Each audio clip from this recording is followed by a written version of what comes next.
All right, so I saw some chatter on the Facebook group about what you can and cannot do when you're homesteading and with permits and that type of thing.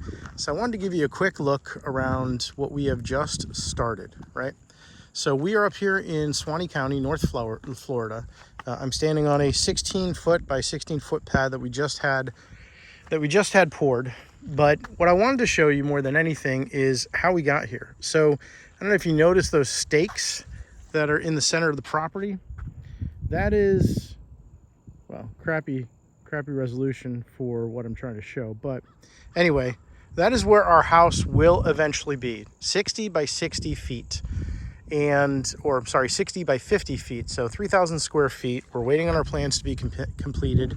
And full disclosure, we're actually considering very seriously putting a high-end manufacturer home on that property or on that area instead of doing the site build home, really just because it's a whole trust thing, basically. It's a trust thing. Look at that.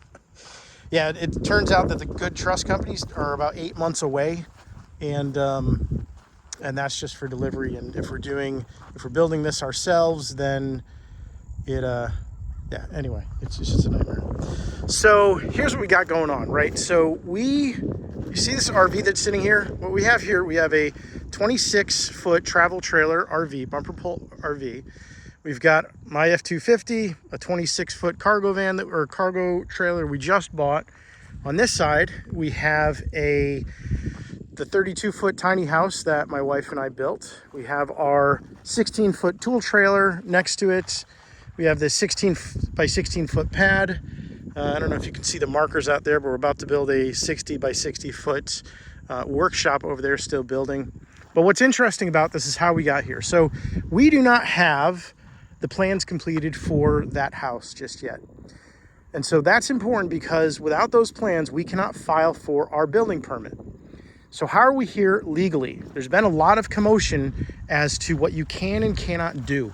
And I wanted to basically create this video to try and explain how we got to here, how we're on our property legally, and how we're even though we're in this holding pattern for this house, what we were able to accomplish. So let's talk about this. Sitting in front of me, we have a full in-ground septic system that is sized appropriately for a 4.2 house.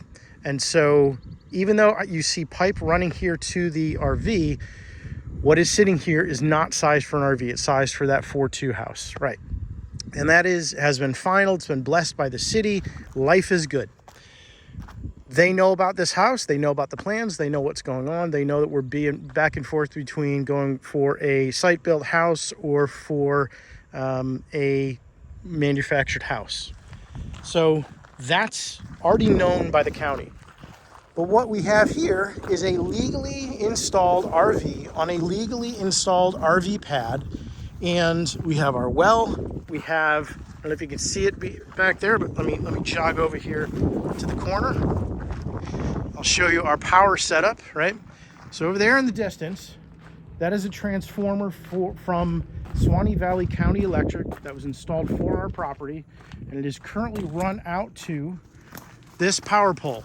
This power pole is a 100 amp circuit with a panel on it for the well and a 50 amp panel for the RV, or a 50 amp plug for the RV. So that is here legally, that is here legally, the RV is here legally, the septic system is here legally, the well and the pad are here legally. And I'm going to show you how that happened. What did we have to get to make that work? Now, see that little box caps in the corner? That is your project post or your project board. Inside of here is one little special piece of paper. It is a RV permit. You can't see because the wind's blowing. That is an RV permit, and is our building permit signed for a recreational vehicle building permit. Shows us what we have as far as circuit allowed. So all this is legal because that RV is a dwelling. It is a legally recognized dwelling. So because that RV was permitted and that pad was permitted, which had to be inspected, and this driveway was permitted, the combination of that RV, or let me back up, that RV being here, that RV permit being pulled, is what allowed us to have a dwelling. That is a dwelling. Very tiny dwelling, but it's a dwelling. So based on that, we were able to get septic installed. We were able to get, well, the well doesn't need a permit for it, but we were able to get the septic installed. We were able to get the power installed by the power company. We were able to get the driveway installed. We have our 911 address. All the stuff that you would expect to be issued with a building permit is possible with an RV permit. Now, what are the stipulations to this? There's two types of permits you can get in Florida. One is a 6-month permit. It's a renewable permit.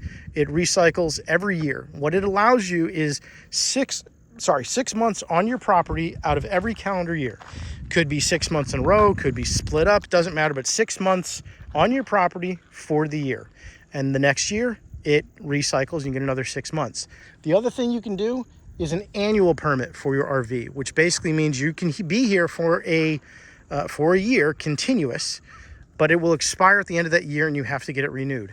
I've never heard of a situation where a county was not willing to renew it if you had cause as to why it's taking you so long to build. The intention of these permits are to give you the ability to be here on your property so that you can build and you can work with the local government, you can work with local builders and can work with the local utility companies and don't have to be from a distance. So, moral of the story is an RV permit is a recognized dwelling in Florida. You can permit the RV for being here. That'll get you your E911 address. It'll get you your power permit. It'll get your septic permits.